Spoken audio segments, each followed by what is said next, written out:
Corona का नया variant Omicron तेजी से फैल रहा है। देश में अब तक ओमिक्रॉन के 73 मामले सामने आ चुके हैं। दैनिक भास्कर से बात करते हुए डब्ल्यूएचओ की चीफ साइंटिस्ट सौम्या स्वामीनाथन ने कहा कि ओमिक्रॉन डेल्टा से ज्यादा तेजी से फैल रहा है। जहां डेल्टा 1 से 4 लोगों में फैल रहा है, वहीं ओमिक्रॉन एक व्यक्ति से 10 लोगों तक फैल रहा है।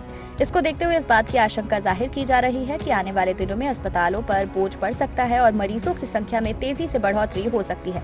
नए वेरिएंट पर वैक्सीन असरदार है कि नहीं, इससे भारत में किस तरह के हालात हो सकते हैं, देश में तीसरी लहर आएगी या नहीं, जैसे सवालों को लेकर भी उन्होंने अपनी राय रखी। आइए पढ़ते हैं पूरी बातचीत। सवाल, भारत में ओमिक्रॉन कितना खतरनाक हो सकता है? जवाब, डेल्टा के वक्त लोगों में 70% तक इम्यूनिटी बन गई थी। तब टेस्ट भी बहुत ज्यादा हो रहे थे। अब उस हिसाब से टेस्ट भी कभी हो गए हैं। इसको देखते हुए कहा जा सकता है कि अगर सरकार ने सख्ती नहीं बरती तो आने वाले दिनों में मरीजों की संख्या काफी ज्यादा हो सकती है।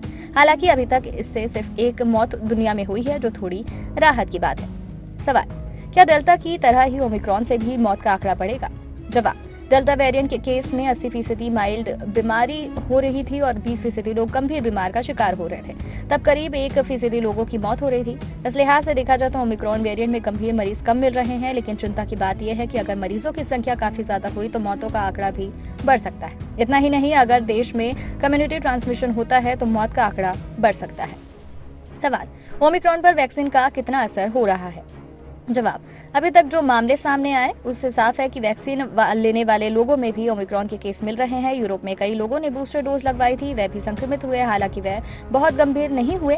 इससे ये संकेत मिल रहा है कि वैक्सीन अपना काम कर रही है। हालांकि अभी इसको लेकर बहुत ज्यादा रिसर्च नहीं हुआ, लिहाजा अभी कुछ भी साफ नहीं कहा जा सकता। भारत में 60% से ज्यादा लोगों को वैक्सीन की पहली डोज लग चुकी, करीब 40% लोगों को दोनों डोजें लग चुकी। इस लिहाज से वैक्सीनेशन की रफ्तार को और बढ़ाना चाहिए। सवाल, ओमिक्रॉन से संक्रमित को ठीक होने में कितना समय लगता है? जवाब, ये मरीज के हालात पर निर्भर करता है। जो लोग कम बीमार हैं वे 1 सप्ताह में ठीक हो रहे हैं। कई लोगों को 3 दिनों में भी अस्पतालों से छुट्टी नहीं मिल रही।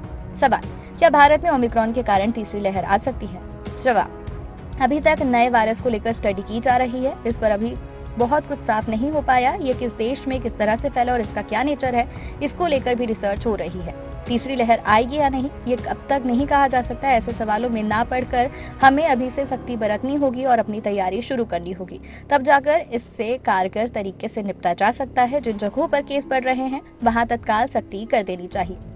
सवाल, अगले साल की शुरुआत में भारत के 5 राज्यों में चुनाव होने हैं, इससे ओमिक्रॉन पर क्या असर होगा? जवाब, देखिए, एक बात साफ है, चाहे कोई भी वजह हो, जहां भी भीड़ होगी वहां कोरोना के मामले बढ़ेंगे। यूरोप में भी ये देखने को मिला। वहां कुछ महीने पहले कोविड प्रोटोकॉल हटाए गए तो हालात बिगड़ गए। हमें ये समझना होगा कि कोरोना इतनी जल्दी नहीं जाने वाला। इससे संक्रमण से बचने का सबसे कारगर तरीका हमें सावधान रहना होगा, लोकल लेवल के आंकड़ों पर नजर रखनी होगी, मास्क का इस्तेमाल करना होगा। कोरोना और वैक्सीनेशन से जुड़ी जानकारी के लिए हमारे चैनल को सब्सक्राइब कर लीजिए।